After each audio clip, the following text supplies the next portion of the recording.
Nesse momento aqui nos estúdios da Rádio Cultura de Timbó, a vereadora lá da cidade de Indaial, a Fernanda Santos, que vai falar com a gente sobre uma situação que vem ocorrendo lá na cidade de Indaial, que é uma situação ligada à eleição dos conselheiros tutelares lá da cidade, inclusive a promotoria lá da cidade de Indaial, fazendo uma investigação, e a Câmara de Vereadores solicitou informações a respeito. Afinal, isso impacta aí a comunidade indaialense, e os vereadores, mais do que nunca, precisam estar informados e também se envolvendo nessa situação. Por isso, nós chamamos aqui a Fernanda para entender o caso, entender exatamente o que ocorre lá na cidade de Indaial. Muito bom dia, Fernanda. Seja bem-vinda. Muito obrigada, bom dia, Odair. É uma honra estar aqui, a tua presença, e agradeço pela oportunidade, Espero aí estar compartilhando boas informações com você, com os ouvintes e as pessoas que me acompanham desde sempre. Muito bem, lembrando que a gente está ao vivo aí pelo nosso canal no YouTube, estamos ao vivo também pela nossa transmissão pelo nosso Facebook, e você então vai ter as informações do que está acontecendo, afinal, lá na cidade de Indaial com relação à votação do Conselho Tutelar. O que ocasionou, Fernanda, essa ação do Ministério Público sobre a eleição lá dos conselheiros tutelares na cidade de Indaial? Que gerou isso? Que ocasionou essa situação? Então, Odair, só um breve comentário antes da gente falar em eleição de conselho tutelar. Eu gosto sempre de frisar isso muito, porque eu, enquanto advogada familiarista, membro do Instituto Brasileiro de Direito de Família, uma das minhas bandeiras, aliás, a principal bandeira, é a criança e adolescente. Então a gente se preocupa muito com o que acontece no conselho. E aí não entra a questão de estrutura e a questão do profissional em si, mas a questão realmente dos direitos e deveres que devem ser preservados das nossas famílias, crianças e adolescentes. O órgão do Conselho Tutelar está aí justamente para salvar muitas vezes algumas situações que famílias vêm passando. Por isso que se tornou uma eleição, se tornou um ato democrático das famílias, como aconteceu então levantarem cedo, irem votar e escolherem uma pessoa de sua confiança. Ali o que acontece realmente a gente sabe que as eleições normalmente têm algumas falhas. Falhas, às vezes, que são administrativas, coisas pequenas, mas quando a gente fala realmente em voto, em escolha, e justamente a questão democrática, isso fere muito quando um promotor de justiça, como ficou registrado na ata ao final das apurações, ali da eleição do Conselho Tutelar naquele dia, menciona que ele mesmo verificou intercorrências de transportes irregulares. Agora, o transporte irregular que o promotor menciona, ele mesmo agora vai ter que passar uma questão de investigação, vai iniciar agora as oitivas. A investigação dele inicialmente não é pública, então ele tem essa prerrogativa de analisar os fatos melhor para que a gente consiga entender o que está acontecendo. É um direito nosso, munícipe, eu enquanto representante do povo e mais alguns colegas vereadores, através do requerimento que você mencionou, 361, nós solicitamos informações a respeito dessa situação. Solicitei a cópia da ata, na verdade, na íntegra, para a gente entender o que realmente foi redigido naquela ata, apesar de que essa ata já várias pessoas têm acesso, principalmente os candidatos que participaram da eleição. E também outra situação que a gente pega é que nós tivemos já inúmeras denúncias por vários munícipes, várias mães principalmente, a respeito de atendimentos, Então é aquilo que eu falo, não adianta ter uma casa bonita quando o atendimento é falho. E isso serve tanto para o conselho, para o hospital e todas as outras áreas. Então, hoje, o que nos preocupa principalmente é a questão dos realmente processos administrativos que, pelo que falaram para a gente, foram encerrados de formas irregulares. Então, eu aproveitei e solicitei essa questão dos PADs, que já foram arquivados, outros que ainda estão em encaminhamento agora, e a gente solicitou a cópia da ata. O que a gente vai ter, Fernanda, mas então ele realmente teve a prova de que teve as duas intercorrências, transportes irregulares, que aí a gente não sabe se teve compra ou não de voto nessa situação também. E aí a gente vai ter que ver qual é a forma que ele vai tratar essa investigação. O que vai resultar é a cassação. Então, o sujeito, né, que realmente foi verificada essa situação, vai ser cassado o mandato dele. Muito bem, funciona como qualquer cargo político aí. Foi identificada essa situação, se for identificada e realmente comprovada essa situação aí de uso, vamos lá, do poder econômico aí para favorecer transporte de eleitores. Interessante, né? A gente vê isso na questão das eleições aí para prefeito, vereador, para deputado, enfim, e Conselho Tutelar, né, que é um cargo aí que a pessoa se coloca à disposição da comunidade, vendo esse tipo de situação acontecer também, olha, é inusitado, deixa a gente atônito até ver aonde do que o ser humano é capaz por conta de dinheiro, poder, né, o cargo que lhe confere um cargo como esse. Sabe mais o que mais me preocupa? Alguns representantes da Casa Legislativa de Indaial, quando eu mencionei o requerimento, o ato de defensiva, eu não entendi por que da defensiva, foi mostrar a estrutura do Conselho Tutelar para atendimento. E aí, realmente, a estrutura, assim como o Hospital Beatriz Ramos precisava, né, de uma reforma, e foi feito. Hoje, quando tu conversa com todos os médicos da região, tem a Priscila Prebianca, né, que é uma ginecologista super renomada de Blumenau, falou para mim, hoje não tem centro de cirúrgico melhor do que o de Indaial na região. Só que é aquela coisa, muitas vezes o atendimento é um buraco negro que você nunca vai cessar. E aí, quando uma pessoa tenta fazer a defensiva no ato de que a estrutura do conselho precisa de uma reforma, porque realmente precisa, né? Precisa de uma reforma, aquilo me assusta. E aí eu não entendo o porquê também de entrar numa defensiva dessa, se justamente o que está contando aqui é uma questão do direito das nossas crianças e adolescentes que podem ser violados e podem sofrer inúmeros prejuízos no futuro. Então, realmente eu, primeiro, enquanto advogada familiarista, a primeira lei que eu instituí no município foi a alienação parental. Me perguntaram por quê. Se você acompanhar a Alienação Parental Brasil, que é uma página no Facebook e no Instagram, é de um colega meu que praticamente ficou 6 anos sem ter contato com a filha. E, inocentemente, agora foi provado lá em Brasília, na última instância, que dizem que não é instância, mas que ele é inocente. Olha quantos anos se perdeu. Então, é sim minha bandeira, eu me preocupo sim, nós vamos acompanhar sim, porque a gente quer entender o que aconteceu. É óbvio que, como o Poder Judiciário, a legislação brasileira é falha, e você sabe muito bem disso, a gente depende de provas. Então, o promotor está trabalhando, está fazendo o melhor dele, está agora na fase de oitiva, né?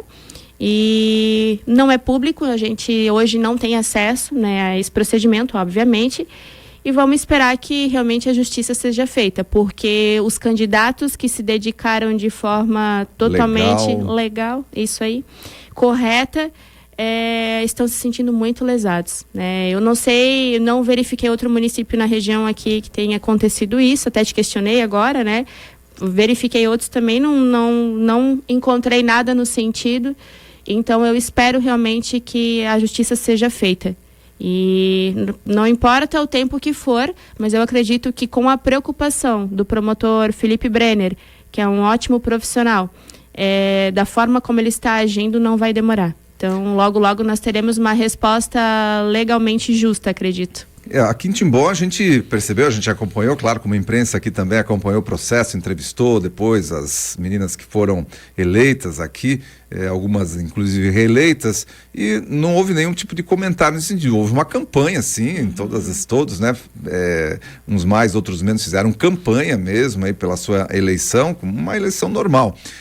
Mas a gente não ouviu falar nenhum tipo de licitude provável que pudesse ter acontecido na eleição aqui de Timbó. Mas, enfim, Indaial, então, em investigação, a situação da eleição lá do Conselho Tutelar de Indaial.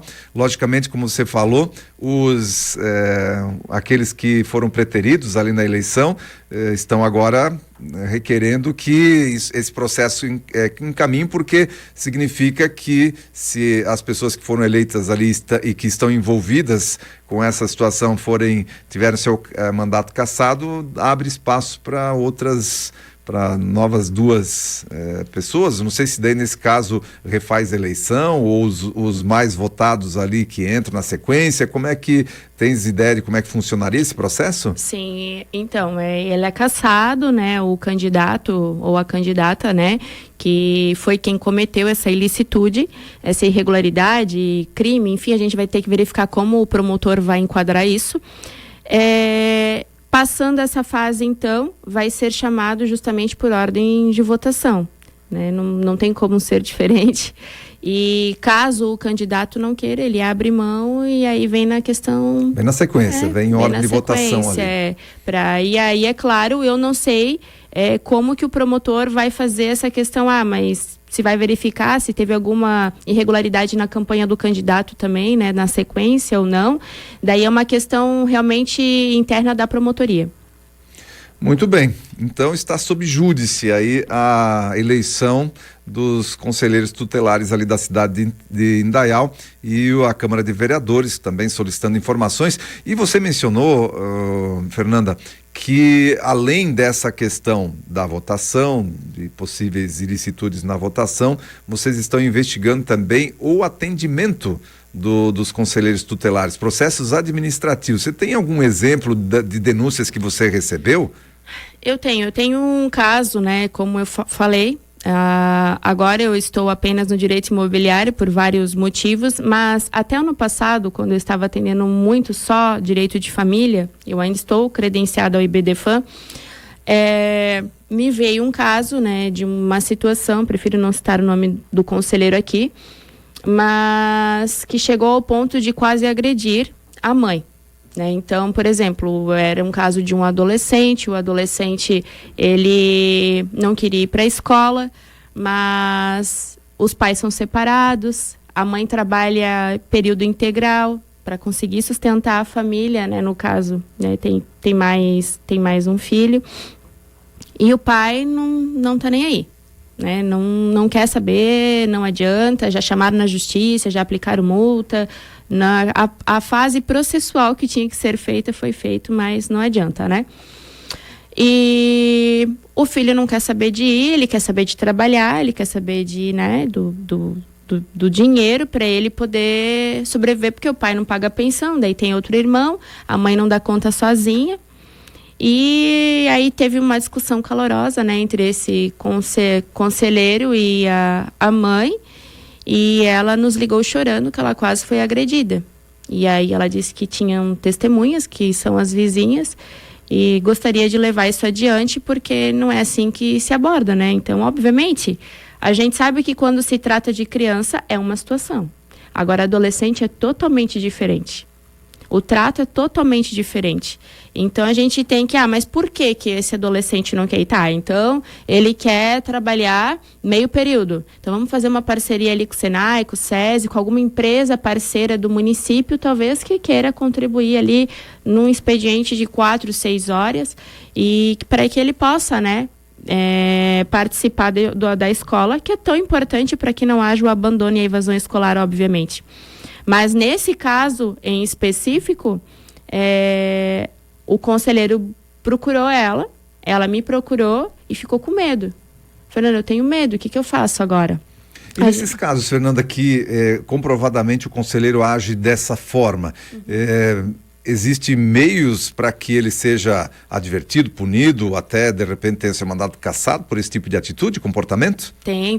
São os processos administrativos, né? São os PADs, e são levados adiante ou não.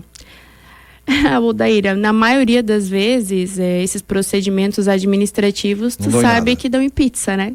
Bem no português falando. Então, essa revolta de muitos munícipes, na maioria das vezes são relacionados a um nome X de conselheiro, e fica aquilo, né? Então, a minha preocupação é gritante. Ah, mas Fernanda, tu tens que valorizar o órgão do Conselho Tutelar. Realmente tem que valorizar. São atendimentos muito importantes. Para mim, enquanto a gente preserva muito a questão do direito da família, né? Eu tenho contato, a Priscila, por exemplo, que ainda está conselheira lá, é uma das conselheiras que eu admiro demais o trabalho que ela faz. Ela é íntegra, agora ela nem foi candidata, não quis mais, né? Mas essa deveria continuar, né? Por exemplo, né? Nós temos outros bons nomes lá, a Ana, a Mari, né? Que são nomes de pessoas que são íntegras demais e a gente sabe o trabalho que faz. Mas a gente tem que ter um cuidado, porque é um órgão que não pode ter falha. Mexe com criança, mexe com os filhos dos outros, mexe com família, né? Não tem como ter falha. Então, mas quer comparar a um cargo de vereador? Lá é 24 horas família, criança e adolescente. Não pode ter falha, de forma alguma. Muito bem, Fernanda, eu quero agradecer a tua participação, né? Nossa conversa está boa, mas o tempo passa rápido demais. Sim. E em outras oportunidades aí, quem sabe a gente possa abordar outros temas aí relevantes lá para a comunidade de Indaial. A gente sempre fica à disposição, a gente agradece muito aí você ter aceito o convite para falar com a gente aqui, elucidar um pouco mais o caso que está acontecendo lá em Indaial, e certamente a gente vai ficar em contato aí na medida em que tivermos alguma novidade relevante a respeito desse caso, para a gente também poder informar aqui o nosso ouvinte e quem sabe em outra oportunidade a gente conversar um pouco mais. A gente agradece a sua participação aqui no Repórter Cultura, Fernanda. Obrigada, Aldair. Essa é um tema muito importante. Eu acredito que a gente poderia ficar aqui 1 hora conversando só sobre esse tema, né? Nós temos vários outros temas aí, eu já conversei contigo antes também, mas eu quero te fazer um convite público aqui também, para você visitar, né, a nossa Câmara de Vereadores, acompanhar a sessão quando você puder, a gente sabe que é corrido aqui também. E não posso deixar de te convidar, no dia 18 de novembro eu estou realizando um risoto solidário em prol das famílias, que a gente tem os contatos lá em Indaial. É gratuito, 1 quilo de alimento não perecível para o Natal dessas famílias, que vai ser realizado aqui na cidade de Bandeirantes, pertinho aqui na Mulda, como vocês falam, na Mulde, no bairro Mulde, aqui no Botafogo, como Indaial conhece, ao meio-dia. Então eu te convido para participar lá também. E as pessoas que quiserem também, eu não posso deixar de convidar. É em prol do Natal Solidário, a gente sempre faz. E que a gente tenha aí boas diferenças no ano que vem, que a gente sabe que tem eleição também, e que não aconteça esse tipo de situação, né? Com certeza, né, Fernanda? Fernanda, manda um material para mim aí depois desse evento, que a gente faz questão aqui de divulgar aí também. Sim. Durante os próximos dias, fazendo o convite, tá bom? Muito obrigada, Aldair, e obrigada a todos os ouvintes.